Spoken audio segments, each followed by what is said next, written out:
बिस्मिल्लाहिर्रहमानिर्रहीम। अस्सलाम वालेकुम स्टूडेंट्स। जी स्टूडेंट्स, कल मैंने आपको एक व्हाट्सएप पर ही एक लिंक भेजा था लेक्चर का। ठीक है। तो वो यही जो हम पढ़ रहे हैं, इसी का ही मैंने लेक्चर रिकॉर्ड किया हुआ है और वो आपको मैंने सेंड किया था। ठीक है। वो आपने ज़रूर सुनना है, उसमें सारी चीज़ें ये कवर हो रही हैं, जो भी ये हमने पढ़ी है। ठीक है। तो कल हमने क्या किया था, बोला क्वेश्चन एक एग्जांपल की थी कल। ये जरा मुझे बताइएगा कि कल हमने क्या किया था।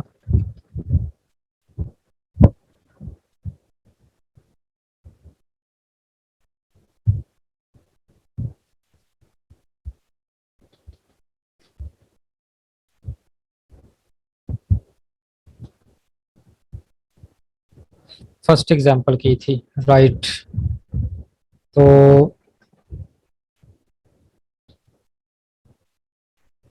ये सेकंड एग्जांपल अभी आप करें। हरी आप, ये आपके सामने नजर आ रही है सेकंड एग्जांपल। और मुझे इसी का सलूशन अभी निकाल कर बताएं, 5 से 7 मिनट में। ठीक है, मैं आपके आंसर का वेट कर रहा हूँ। एग्जाम्पल नंबर 2 करनी है। ये मुझे बताना है आपने, इसका आंसर क्या आया। आपके पास 7 मिनट है। हरी आप।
हाँ जी, तो ये मेरे पास दो तीन आंसर आए हैं। एक ने आंसर दिया x1 = 1/2, x2 = 5/2 एंड x3 = -5/8। और ये तो रूल्स अप्लाई नहीं हो रहे, आई थिंक ये कहना चाह रहे हैं। ठीक है, तो क्या होगा फिर?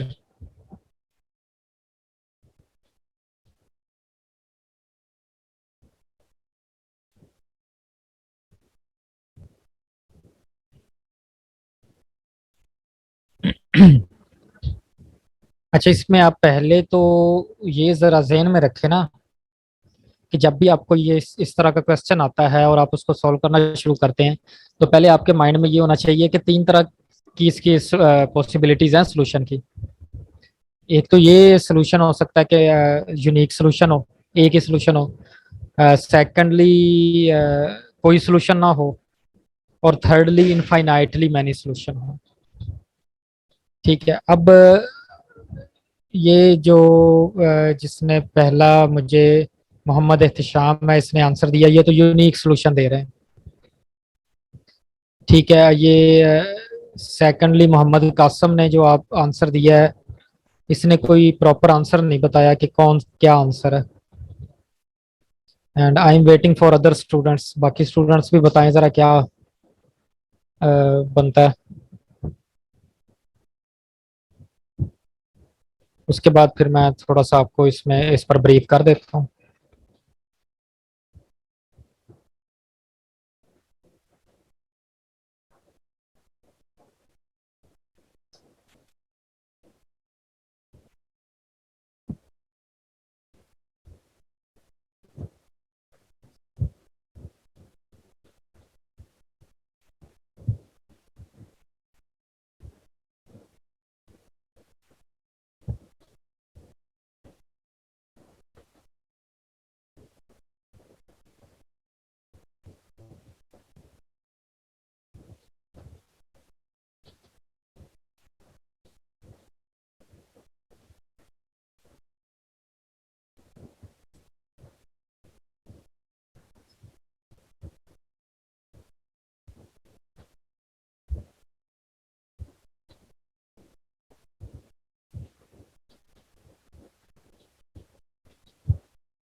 अच्छा जी, ये Ghulam Ghulam Hasan, we can add any non zero number in any row? नहीं, ऐड नहीं, आप किसी नॉन जीरो नंबर को कर सकते, मल्टीप्लाई कर सकते हैं।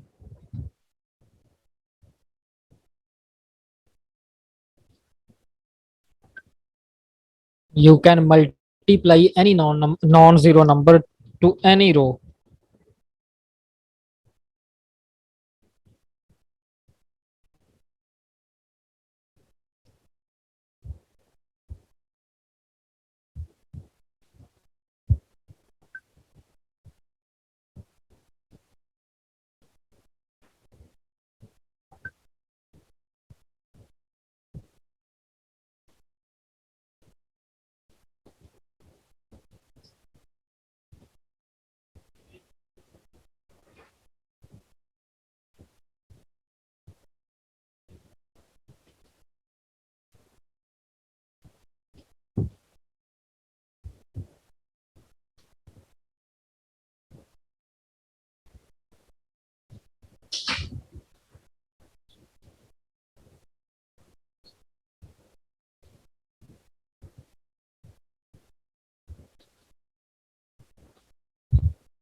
चलें, ये स्टूडेंट्स ये जरा स्क्रीन पे देखें।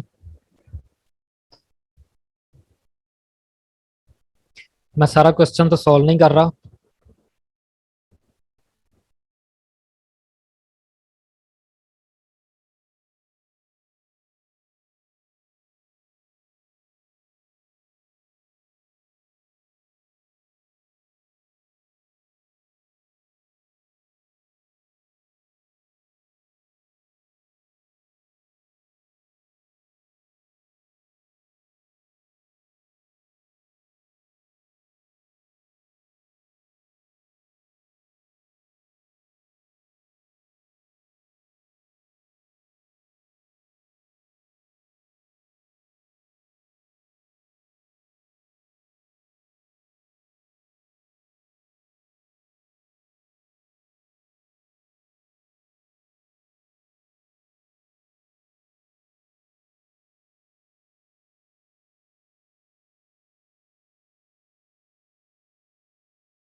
जी स्टूडेंट, सॉरी, वो डिस्कनेक्ट हो गया था मेरा। नेट डिस्कनेक्ट हो गया था। अच्छा जी, चले दोबारा इस पर आते हैं। अब देखिए जी, ये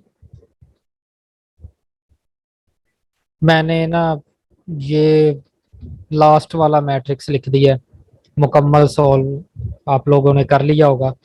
अब मुझे आप लोग ये बताएं कि क्या ये मैंने ठीक लिखा है।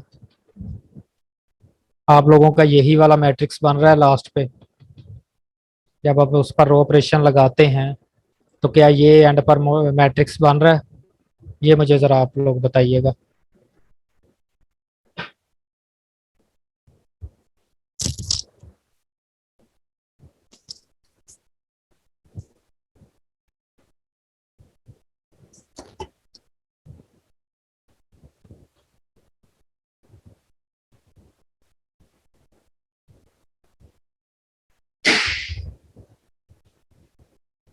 हाँ जी, बताएं, बोलें।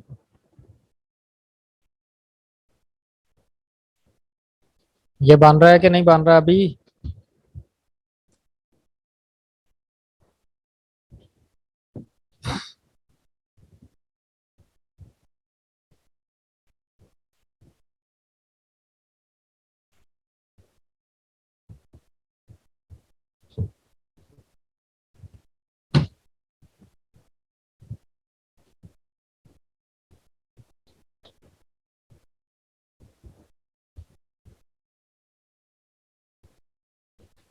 अच्छा, ये मैट्रिक्स भी नहीं बन रहा आपका?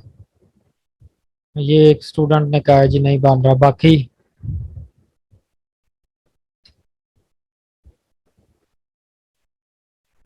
ये क्यों नहीं बन रहा?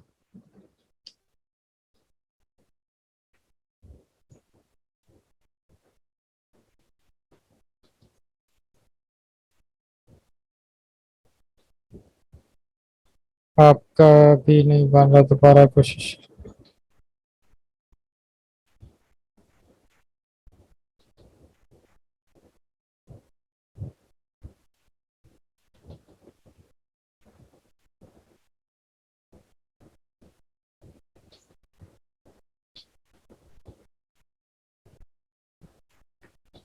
जी दोबारा कोशिश करें।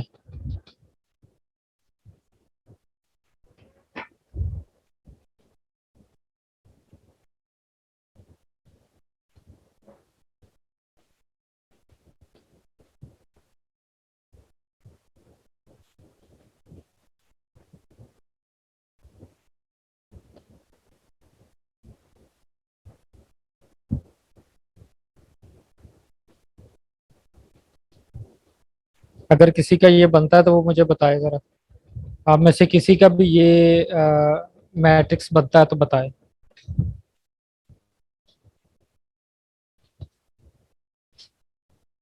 नहीं बन रहा।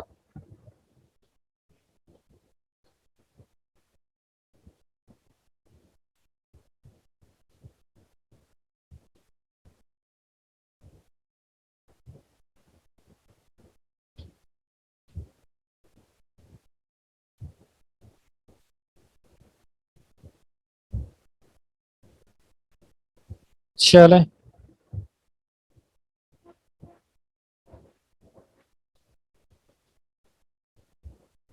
ये देखें भाई, ये पता नहीं, ये हमारे पास जो पहले ओरिजिनल मैट्रिक्स बनता है 0 1 -4 8, उसके बाद है 2 -3 2 1,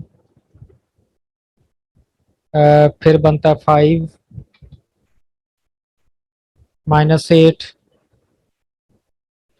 7 1। लें जी, अब सबसे पहले क्या होना चाहिए, यहाँ पर जीरो होना चाहिए। ठीक है, सॉरी, पहले नंबर पर क्या होना चाहिए, 1 होना चाहिए, तो यहाँ पर जीरो है। तो हम सबसे पहले क्या करेंगे, हम रो को इंटरचेंज कर लेंगे, किसी भी रो को आप इंटरचेंज कर लें। हम सेकंड रो के साथ इंटरचेंज कर लेते हैं।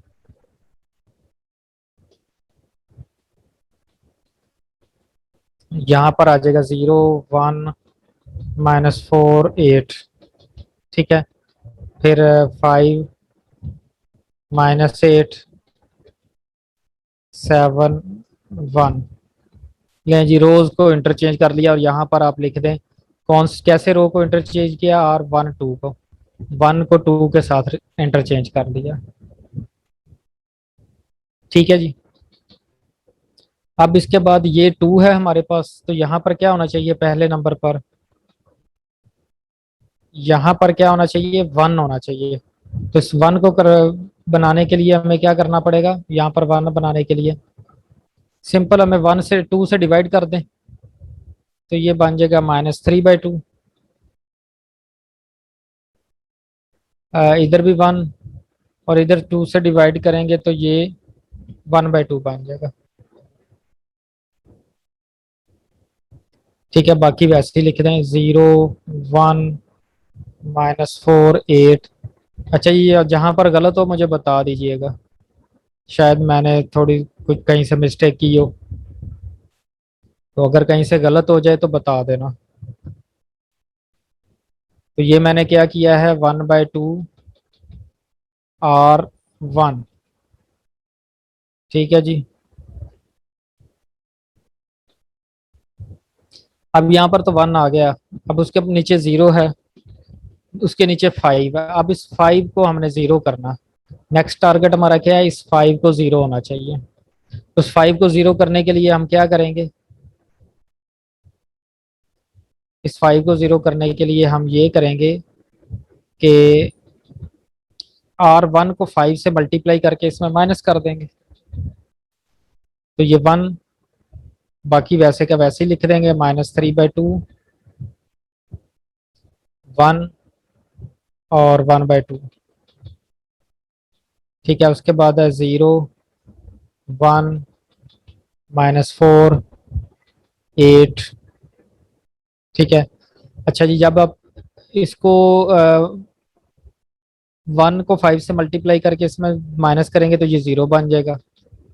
-3/2 को आप 5 से मल्टीप्लाई करें और -8 में माइनस कर दें, -8, ये प्लस बन जाएगा 15/2, 15/2।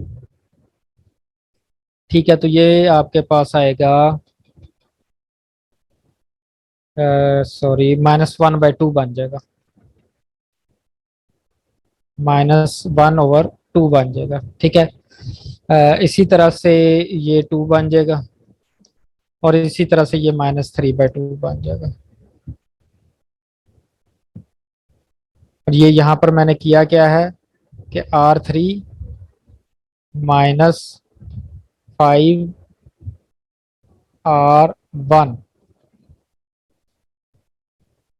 ठीक है, अब नेक्स्ट हमारा टारगेट क्या है, अब देखिए यहाँ पर तो ऑलरेडी 1 है, ये 1 है। अब 1 से ऊपर भी 0 होना चाहिए, 1 से नीचे भी 0 होना चाहिए। अब ये दो चीजें करनी है हमने, उसके लिए हम क्या करेंगे,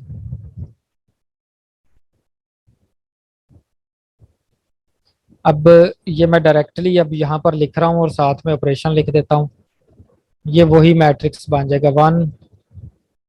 अब क्या किया, इस 1 को मैंने 3/2 से मल्टीप्लाई करके ऊपर वाली रो में ऐड कर दिया 1 को, यानी कि 1 को 3/2 से मल्टीप्लाई करके R1 में ऐड कर दिया तो ये 0 हो जाएगा।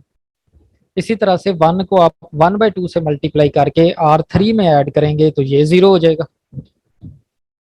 तो ये बन जाएगा जी, ये 1, यहाँ पर 0, इधर -5 और इधर 25/2। ठीक है, ये एज इट इज आएगा 0, 1, -4, 8। और ये भी इसी तरह से 1 को 1/2 से मल्टीप्लाई करके इसमें ऐड करेंगे तो 0, यहाँ पर 0, इधर भी 0 आ जाएगा और फिर इधर 5/2। ठीक है, ये बन जाएगा। और यहाँ पर हमने ऑपरेशन क्या किया है, पहले हमने किया है R1 प्लस 3/2 R2, फिर हमने किया है R3 प्लस 1/2 R2। जी अब बताएं, अब यहाँ तक हो गया, इसमें कोई गलती, कोई प्रॉब्लम, कोई कैलकुलेशन करके देखें जरा, कोई है? अगर कहीं पर कोई गलती है तो मुझे प्लीज बता दें ताकि फिर वहां से क्लियर कर लें।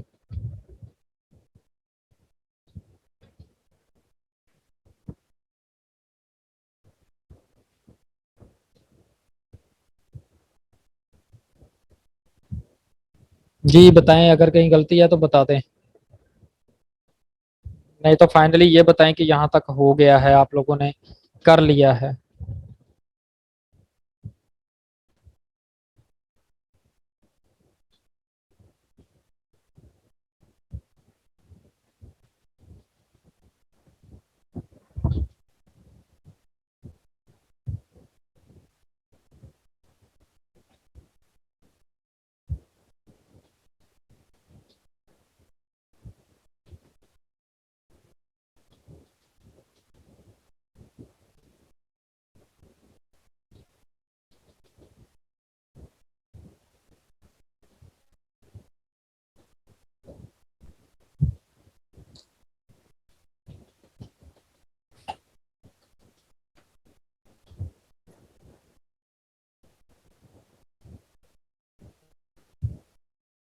हाँ जी, हो गया अब।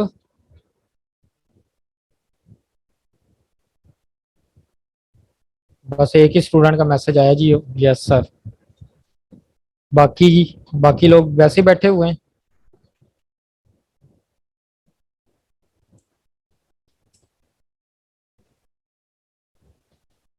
जी हो गया। जी मोहम्मद कासिम बोलें जी।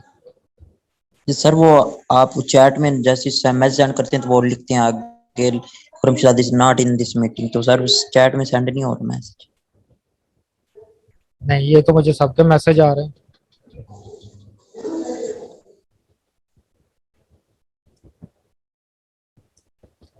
ये रो को किसी भी रो से इंटरचेंज कर सकते हैं या सिर्फ साथ वाली से ही कर सकते हैं? आप रो को किसी भी रो से इंटरचेंज कर सकते हैं जी, पहले को तीसरी से भी कर सकते हैं जी।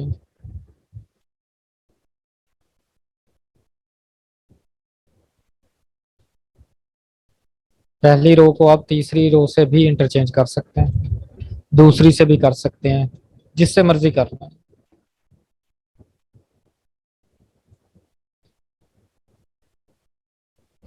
राइट जी, ये हो गया, यहाँ तक हो गया। अब यहाँ पर मैं आपको कुछ यही बताना चाह रहा था, जो मेरा मकसद था। अब देखिए, जब यहाँ पर आया है तो इसको दोबारा अगर हम इक्वेशंस में लिखेंगे तो क्या आएगा?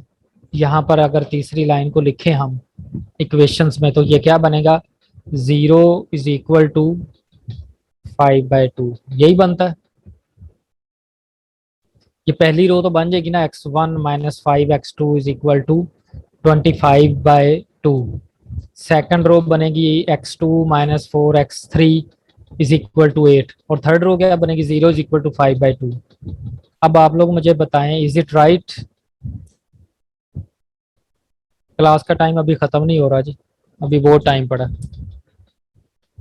खत्म हो गया तो दोबारा कर लेंगे। किसी रो में कोई नंबर डायरेक्ट ऐड नहीं कर सकते, जस्ट मल्टीप्लाई कर सकते हैं। ठीक है, क्लास खत्म हो जाएगी तो दोबारा ज्वाइन कर लेना, कोई मसला नहीं, दोबारा ज्वाइन कर लेंगे। तो अच्छा जी, जो मैं बात कर रहा हूँ कि यहाँ पर अगर इसको हम इक्वेशंस में लिखें तो ये क्या बनता है, 0 = 5/2। तो आप क्या समझते हैं कि ये ठीक लिखा हुआ है, 0 = 5/2 हो सकता है? क्या ये पॉसिबल है? No, this is not possible. ठीक है जी, ये पॉसिबल नहीं है। Zero is equal to zero हो सकता है, zero is not equal to किसी नंबर। जीरो किसी नंबर के इक्वल तो नहीं ना होगा, 0 = 1 नहीं होगा, 0 = 2 नहीं होगा, 0 = 5/2 किसी नंबर के भी इक्वल नहीं होगा। लिहाजा ये स्टेटमेंट रॉन्ग है। ठीक है, इसको हम कह सकते हैं this is wrong statement. It means जब भी ये आप क्वेश्चन कोई भी सॉल्व करें और यहाँ पर रॉन्ग स्टेटमेंट आ जाए कहीं भी, तो आपने कहना है नो सॉल्यूशन, के इसका सॉल्यूशन एग्जिस्ट नहीं करता।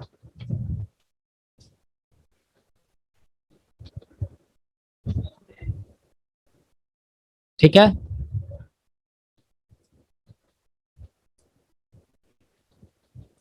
ये यहाँ से यही खुद खुद नहीं बनाई, यहाँ से बनती है ना, 0 = 5/2 ही बनता है ना। जी, रिजवान मुर्तजा बोलें जी।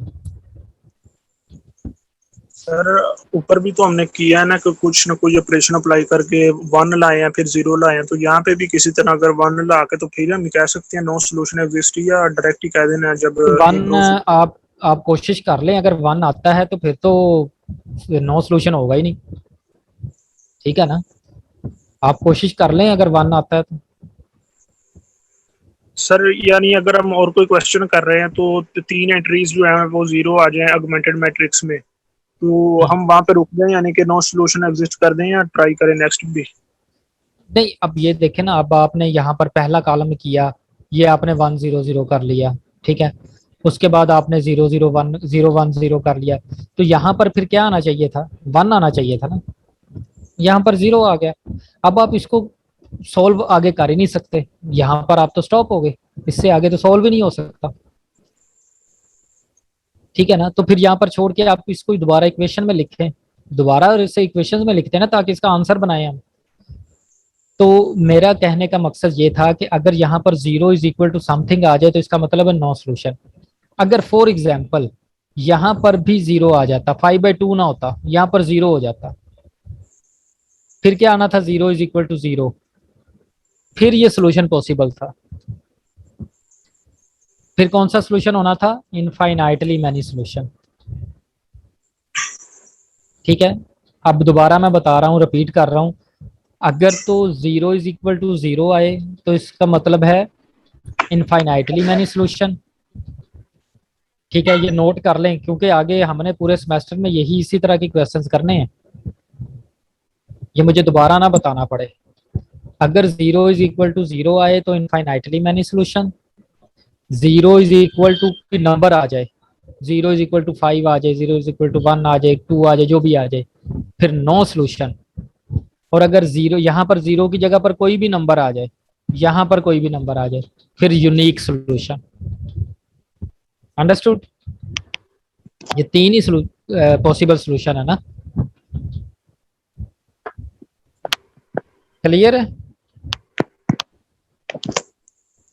दोबारा मैं रिपीट कर रहा हूँ, जीरो इज अगर इक्वल टू इधर जीरो आ जाए तो इनफाइनाइटली मैनी सोल्यूशन, अगर 0 = किसी नंबर के आ जाए तो नो सोल्यूशन, और अगर सॉरी 1 = समथिंग आ जाए, ठीक है, यहाँ पर जीरो ना आए, इधर जीरो ना आए, कोई और नंबर आ जाए, तो फिर यूनिक सोल्यूशन। ठीक है, ये तीन ही पॉसिबिलिटीज। क्लियर होगी बात?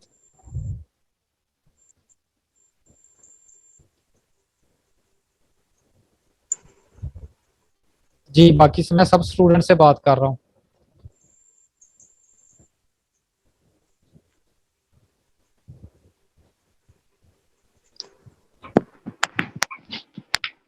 ठीक है जी। एक स्टूडेंट ने कहा जी अपर राइट मैट्रिक्स में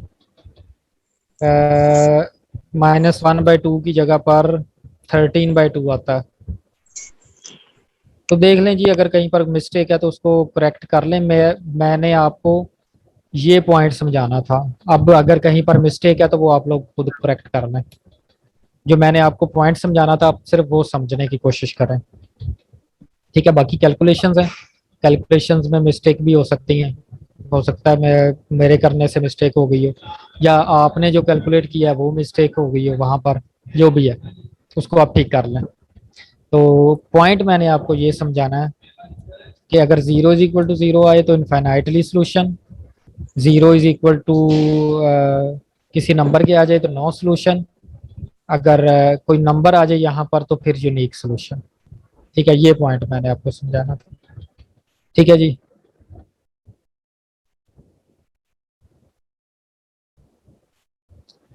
अब चलते हैं जी नेक्स्ट क्वेश्चन पर।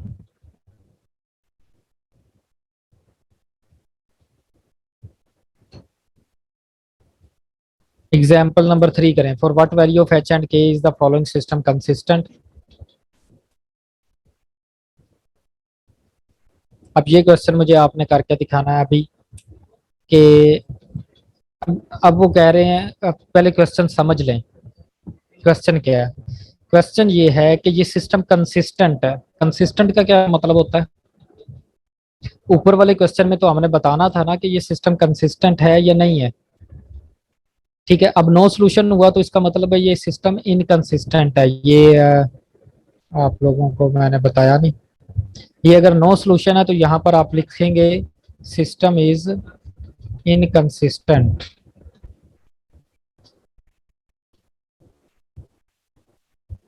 यहाँ पर आप लिख लें इन, क्योंकि नो सॉल्यूशन में जब आता है तो इनकंसिस्टेंट, अगर सॉल्यूशन एग्जिस्ट करे ये इनकंसिस्टेंट सिस्टम होगा, क्योंकि सॉल्यूशन एग्जिस्ट नहीं करता। अब सॉल्यूशन एग्जिस्ट करे तो चाहे वो यूनिक सॉल्यूशन एग्जिस्ट करे, चाहे वो इनफाइनाइटली मैनी सॉल्यूशन एग्जिस्ट करे, तो वो कंसिस्टेंट होगा।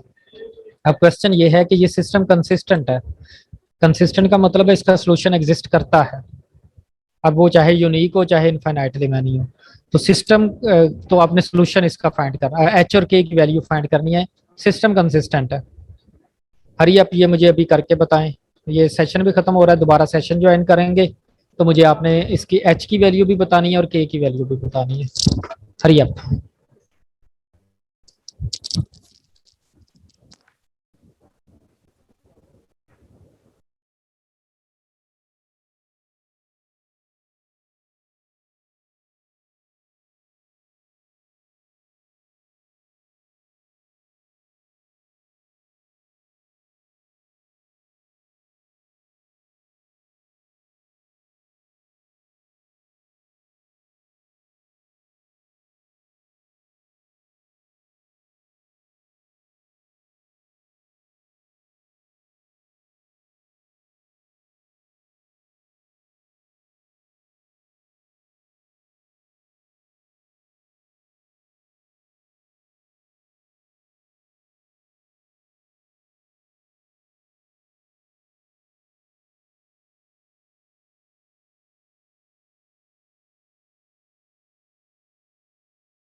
जी ये क्वेश्चन शेयर कर दिया मैंने, और आंसर भी एक स्टूडेंट ने मुझे, शमसुल हसन, के इज इक्वल टू 1 और H is equal to -1/3 answer दे रहा है। आई थिंक ये गलत है आंसर।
जी तो इन नॉट कंसिस्टेंट, भाई आपको तो ऑलरेडी बता दिया है कि ये कंसिस्टेंट है। क्वेश्चन पढ़े ना आप। क्वेश्चन है for what value of H and K is the following system consistent. ये कंसिस्टेंट कब होगा ये बताना है आपने। एच और के की कौन सी वैल्यू लें कि ये सिस्टम कंसिस्टेंट हो जाए। For what value of H and K is the following system consistent. तो आप बता रहे हैं नो सोल्यूशन, नो इनकंसिस्टेंट बता रहे हैं, तो ये तो बताना ही नहीं है हमने। हमने ये बताना है कि एच और के की किस वैल्यू के लिए ये सिस्टम कंसिस्टेंट होगा, वो आपने बताना है। ये आपको बताया ये -3h प्लस इक्वल टू के बता रही है। मुझे एच और के की वैल्यू बताए ना आप, ये वैल्यू तो नहीं है ना कि कौन सी ऐसी वैल्यूज हैं जिसके लिए ये सिस्टम कंसिस्टेंट होगा।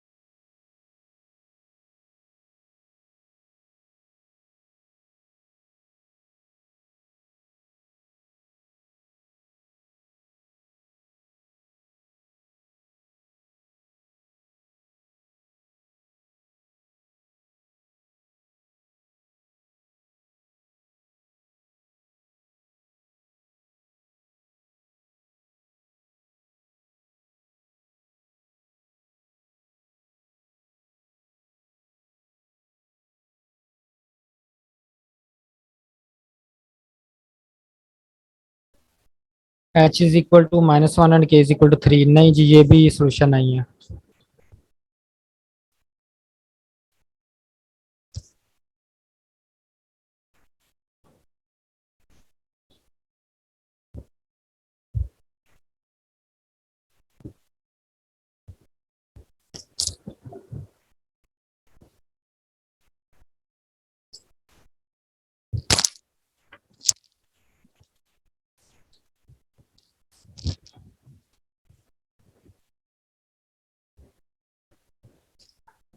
राइट जी। अच्छा जी, ये अगर मैं इसका मैट्रिक्स बनाऊं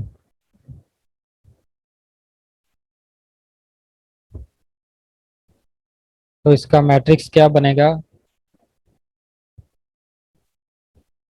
जी 0 0 आ रहा है जी सर। 0 0 आंसर होगा, एच का भी 0 और के का भी 0। कैसे होगा वो हम जरा देख लेते हैं।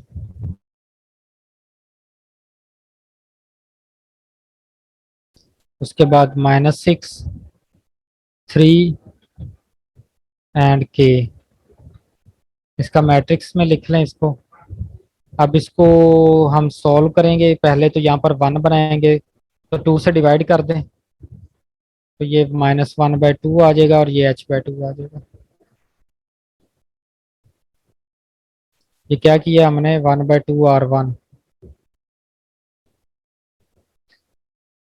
उसके बाद ये एज इट इज लिख लें, -6 3 एंड k। अब नेक्स्ट आप ये करेंगे, हाँ, 1 -1/2 h/2। अब 1 को 6 से मल्टीप्लाई करके इसमें ऐड करें तो ये 0 हो जाएगा। इसको 6 से मल्टीप्लाई करके इसमें ऐड करेंगे तो ये भी 0 हो जाएगा। इसको 6 से मल्टीप्लाई करके इसमें ऐड करेंगे तो ये k + 3h, यानी कि ये आपने किया है R2 + 6R1, राइट। अच्छा, यहाँ पर वही कंडीशन आ गई जो हमने पिछले क्वेश्चन में किया था। मैंने आपको बताया था कि आपके हर क्वेश्चन में यही प्रॉब्लम्स होंगी। अब आप ये बताएं, यहाँ पर आ रहा है 0 0 और ये कॉलम। मैंने आपको 3 बातें बताई थी कि अगर तो 0 = 0 होगा तो फिर ये सोल्यूशन एग्जिस्ट करेगा। कंसिस्टेंट सिस्टम कब होगा, ये ऐसे ही कहा था ना, कंसिस्टेंट सिस्टम कब होगा, सॉरी,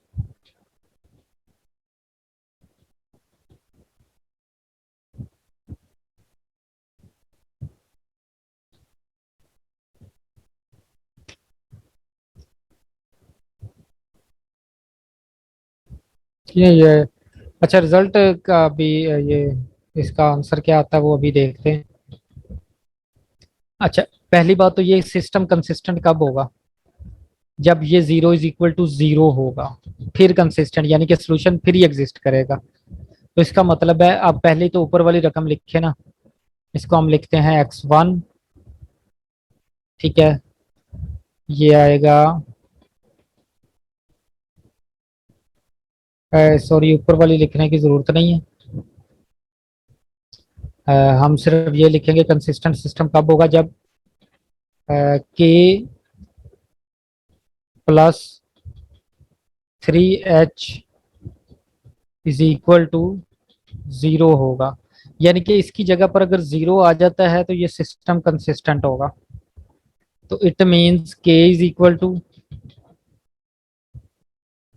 -3h। ये सॉरी भी, जिसने ये किसी स्टूडेंट ने ये बताया भी था कोई आंसर मुझे, -3h। तैयबा फरियाद तैयबा फरियाद ने मुझे ये सोल्यूशन बताया था। सॉरी, मैंने उस वक्त गलत कह दिया था। ये आंसर ठीक है जी। अब ये आंसर ठीक कैसे है, अब ये देखें, कैसे पता चलेगा। आप के की वैल्यू, अब यहाँ पर आप एच की कोई भी वैल्यू लगा सकते हैं। मसलन अगर आप एच की वैल्यू लेते हैं 0, ठीक है, तो के भी 0 हो जाएगा, ठीक है। अगर आप ये, अब अपनी मर्जी, एच की वैल्यू अगर आप 1 लेते हैं, ठीक है, तो के की वैल्यू -3 हो जाएगी, ठीक है। इसी तरह से एच की वैल्यू अगर आप 2 लेते हैं तो के की वैल्यू -6 हो जाएगी, ठीक है। तो ये सारी वो वैल्यूज हैं जिसके लिए ये सिस्टम कंसिस्टेंट है, ठीक है, एच और के की वैल्यू। तो इसमें आप ये वैल्यू आप भी हो सकती है, क्योंकि इनफाइनाइटली मैनी सॉल्यूशंस आ गए ना, तो ये इनफाइनाइटली मैनी।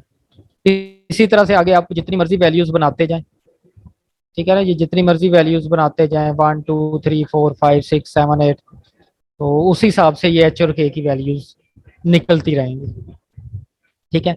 तो मेन चीज ये थी कि यहाँ पर ये 0 आएगा, तो 0 = 0 होगा तो हो गई है, ठीक है जी। जी उमैर हामिद बोले। सर ये पहली रो को हमने क्यों नहीं मतलब कि इस्तेमाल किया, हालांकि पिछले जितने भी क्वेश्चन थे उनमें हमने यही पढ़ा है कि पहला जो डिजिट है या पहली जो एंट्री है पहली रो की वो 1 होगी और बाकी हाँ जी, आगे पहली 0 रो से आएगा हमें कुछ, लाजमी। हम क्वेश्चन पर आते हैं ना कि हमारा क्वेश्चन क्या था, ये बताएं आप पहले। हमारा क्वेश्चन क्या था सर बोला? एच और उसने के कहा की, था कि जी एच और के की वैल्यू फाइंड करना, यही था ना? जी तो सर एच और के की, हमारा मकसद है एच और के की वैल्यू फाइंड करना, नथिंग एल्स। वो हमें सेकंड रो से मिल रही है सारी वैल्यूज, जी सर तो फिर क्या जरूरत है हमें पहली रो को इन्वॉल्व करने की? अगर नहीं ओके मिलती सर होती तो फिर हम पहली रो को भी इन्वॉल्व करके देख लेते, भाई शायद उधर से वो वैल्यूज आ जाए। हमारा मकसद तो एच और के की वैल्यू फाइंड करना है ना, वो हमें यहां से ही मिल जाती है, फिर हम इसलिए दूसरी पहली रो की तरफ जा ही नहीं रहे। तो अगर इधर से हमें कुछ आइडिया ना होता, ना मिलती, तो फिर हम ट्राई करते, फिर हम पहली रो को भी लिख लेते, शायद वो दोनों को मिलाकर उसमें से एच और के की वैल्यू आ जाती। समझ आ रही ना बात? जी सर तो इसलिए हमें सेकंड रो से ही मिल गई है वैल्यूज, तो फिर हमें जरूरत ही नहीं फर्स्ट रो की तरफ से जाने की। हमारा क्वेश्चन जो होता है, आप क्वेश्चन के मुताबिक चला करें, जो हमारा क्वेश्चन है वो उसके मुताबिक आंसर दे दिया, बस दैट्स इट। राइट जी, समझ आ गई यहाँ तक?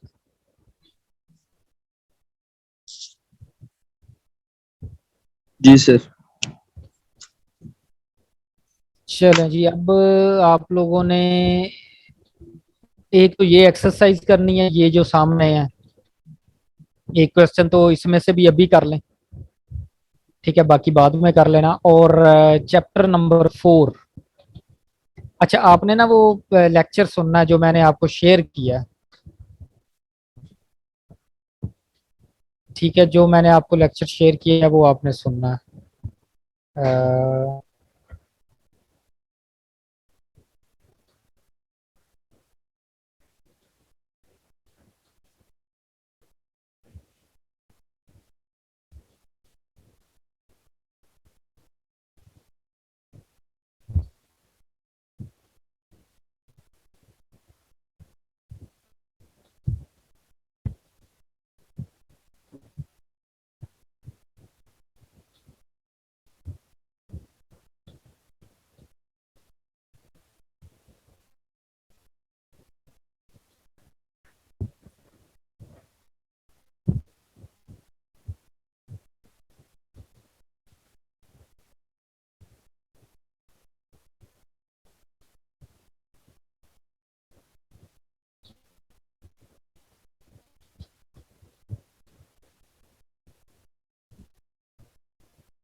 जी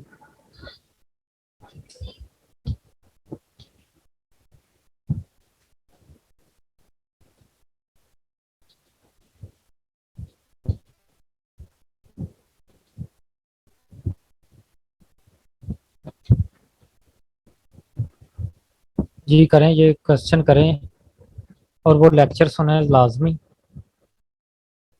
उस लेक्चर में जो है ना वो आपको एक्सरसाइज जो आपकी 4 है उसके रिलेटेड सारा लेक्चर है।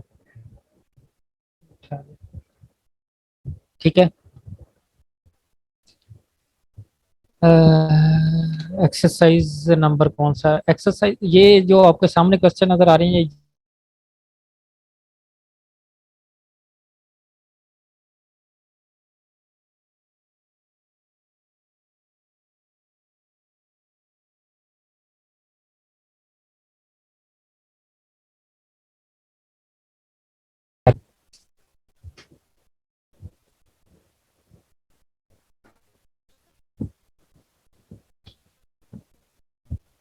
अभी ये क्वेश्चन करें, अगर कहीं कोई क्वेश्चन में मसला है तो फिर मुझे बताएं अभी।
जी स्टूडेंट्स, ये एक स्टूडेंट से शमसुल हसन ने मुझे मैसेज किया, ये answer x1 is equal to 53/5, x2 is equal to -4, x3 is equal to -1/5।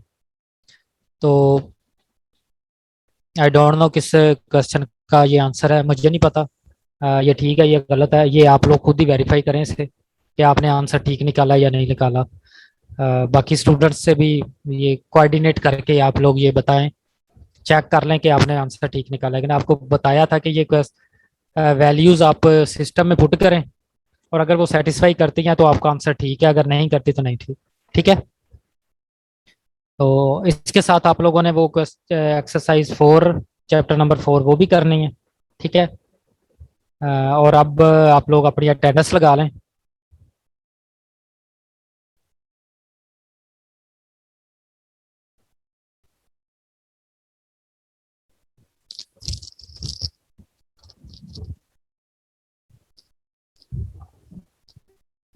जी उमैर हामिद बोले। सर ये रिपीट कीजिएगा, क्या क्या करना है? ये जो 1 से लेकर 8 तक क्वेश्चन है, यही करने हैं पहले? हाँ जी, 8 तक करना है। और वो चैप्टर 4 से क्या? चैप्टर 4 के वो पहली एक्सरसाइज जो है उसके क्वेश्चंस करने हैं, वो सारे इसी तरह के हैं। वो मैथमेटिकल मेथड से? हाँ जी, मैथमेटिकल मेथड्स। Okay sir.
जी स्टूडेंट, सबकी अटेंडेंस हो गई है? अगर अटेंडेंस हो गई तो ठीक है, फिर मैंने अभी एक मीटिंग पर जाना है, इसलिए मैं जल्दी ज़रा ये आप एक्सरसाइजेज वगैरह कर लीजिएगा। ठीक है, तो नेक्स्ट क्लास में इंशाल्लाह मुलाकात होगी। अटेंडेंस सबकी हो गई है? जो रहते हैं अभी अभी लगा लें जल्दी।